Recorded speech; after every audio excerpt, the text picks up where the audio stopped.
Every pregnancy needs utmost care and attention. But certain pregnancies need a little extra attention. An Rh negative mother carrying an Rh positive baby is at increased risk of complications. BSV is at the forefront to ensure safe delivery in every Rh negative pregnancy.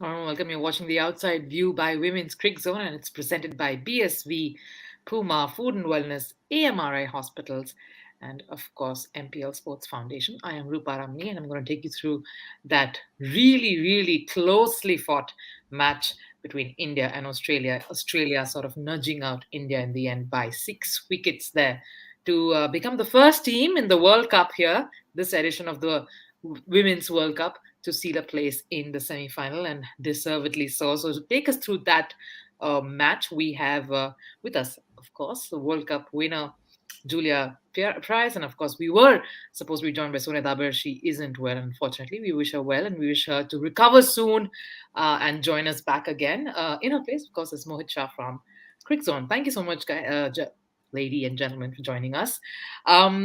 Quick thoughts, Julia. What a nail-biting finish.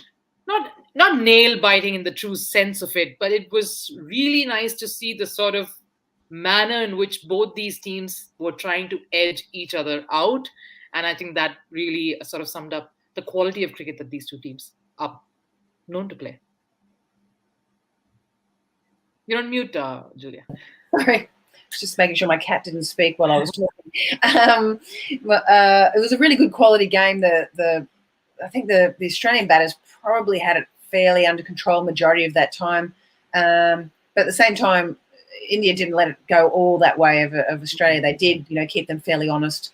But they just didn't, in the end, they only just used the 5 bowlers. They probably just didn't have enough options up their sleeve, and really they only had one chance that they sort of missed, which was one of the runouts. So either way, Australia probably maybe went a little longer than they would have hoped, and obviously they really wanted Meg to get that 100. But it was a fantastic effort from the striker. She bowled very well today, as did Gaikwad. But I think generally Australia, we're pretty happy with that run chase. They didn't panic. They stayed pretty under control majority of the time and got over the line. Even if it did give a few Australians a bit of a heart flutter towards the end there. Yes, it did. And I think a really valiant effort there by India towards the end. It is going to be difficult to stop this Australian side for sure. But if you are joining us in, you know that Australia has beaten India. It was quite a close contest by 6 wickets there, though the scoreline doesn't say so. Here's a look at the scorecard as well, so you know exactly how that second innings went. We were talking earlier about Meg Lanning having to get that big one. And if you look at that batting lineup, you'd know that she'd be happy with the way things went. In fact, that's the match summary for us. India putting up 277 with some valiant efforts there in the middle order, particularly after a quiet tournament so far. But Australia in response, Meg Lanning, what a knock there. She would have liked to sort of take it through till the end and stay unbeaten, considering she'd come this far. And as a captain, she would have wanted that to happen. A few nerves there towards the end as well. But seriously, this is one sort of a match that you wouldn't really put much into. And that's exactly what the rest of them contributed. Some key contributions right at the top of the order. Everyone sort of chipped in there to keep the momentum going and never really letting India into the game. But I think a valiant effort. If you look at the bowling card as well for India, you'd know that I think they did try their best. Quite a few good performances there, particularly by the youngster Pooja Vastrakar, and we will talk about her at some length. But Mohit, India would be disappointed with this. A great effort nevertheless, but this was a couple of points that they really needed. Yeah, I think they desperately needed the 2 points, but they'll definitely derive a lot of confidence from the score that they put up today, because other than the West Indies game, it's been their batting which has been a big issue for them right through this tournament. And with Mithali and Yastika both getting half centuries today, now they're almost like everyone's gotten a half century in the tournament from their top 5 or 6, barring Shafali. So I think there are a lot of positives for India to take from this game. And even in the bowling, once they'd like conceded almost 70 in the first 10 overs, they were always going to be chasing the game, but they managed to pull things back quite well, especially towards the end. So taking the game to the 50th over is also something that India can take heart out of. So I think like there are quite a few positives for India from this match. Yes, it's not one of those games that you'd say they were completely outplayed or they'd be disappointed with the way they put in their effort with the bat or ball. I think they were commendable against a very, very tough opponent.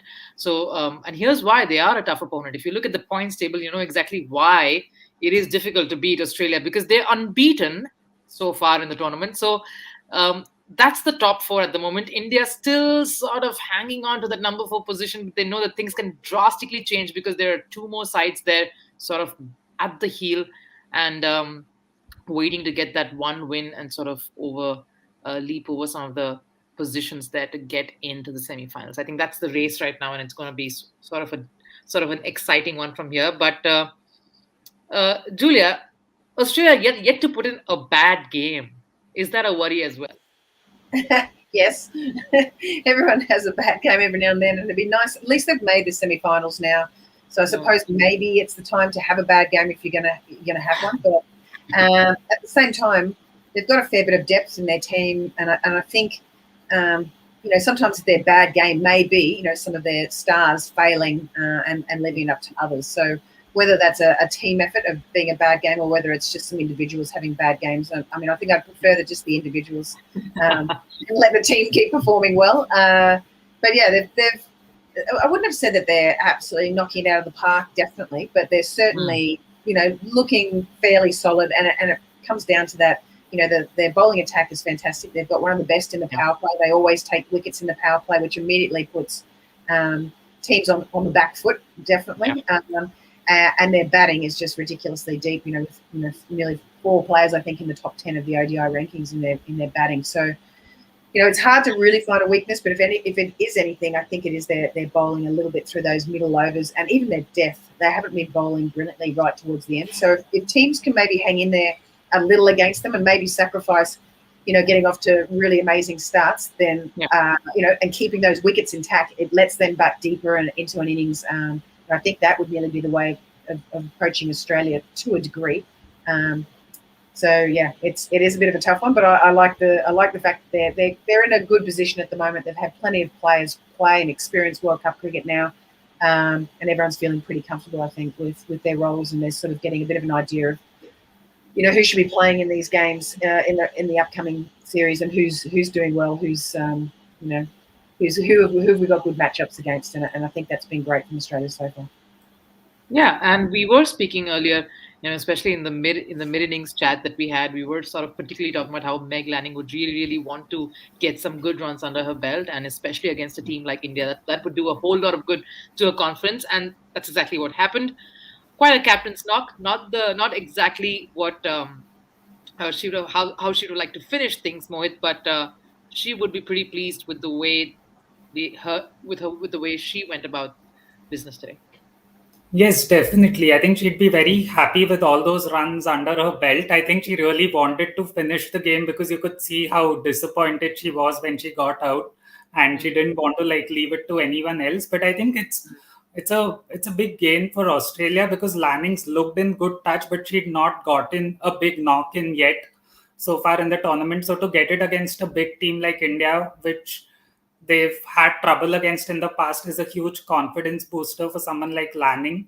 And I think Australia have only positives to take out of today's games. Like Julia suggested that death bowling and middle overs bowling is a slight issue, but I think they did pretty well to bowl a lot of dot balls in the middle overs and restrict India to 277 on a pitch where there was not much assistance for the bowlers. So I think 277 was slightly under par if you look at the venue and how the pitches have been traditionally at Eden Park.